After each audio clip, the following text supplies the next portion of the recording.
Was it really a skilled play in the first place? So a CJ tech is something that only works on killers that don't know what a CJ is. So if you're a killer main, this is going to help you a lot, because if you know what a CJ is, you're never going to fall for it. And to understand what it is, you have to understand a few or two basic DBD mechanics. In DBD, if a survivor is interacting with an object, in most cases, the killer has to wait until they're done interacting with it to then be able to do it themselves. So pallet breaking, for example, if a survivor is vaulting a pallet, the killer does not have the option to break it until the survivor is done vaulting it. Same goes for the other way around. The survivor cannot vault a pallet if the killer is breaking it. Of course, the killer can still hit the survivor or grab them by the neck if they're injured, but they cannot break the pallet specifically if the survivor is vaulting it. Okay?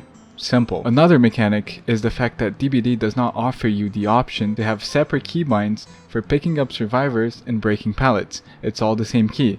And on console, it's even worse somehow. If you combine those two mechanics, you get the CJ tech. A CJ happens whenever you force the killer to pick up a downed survivor instead of breaking a pallet. Simple as that. If you are trying to break a pallet while a downed survivor is directly beneath you, and another survivor vaults that same pallet that you're trying to break at the exact same time that you press spacebar, you're going to pick up the survivor instead of breaking the pallet. And that is when the CJ happens, because the same survivor that vaulted into you is going to vault that same pallet back and then flashlight save the survivor that you just picked up by accident. Okay, so now that you understand what a CJ is, I want to show you the variations of it, because all of them work except for the window one. The window is never going to work, but I'm still going to show you. A vault CJ happens whenever there's a downed survivor directly in front of the locker, and you see someone vaulting into the locker, and you're like, oh, you're dead, man. I'm just gonna open this locker up and pick you up, and then you're gonna go to the hook and your friend is also gonna die. But then when you're trying to open the locker, he's gonna vault out of the locker and you're gonna be forced into picking up the survivor that's directly in front of it, and you're gonna get flashlight saved. And this last one is the window CJ that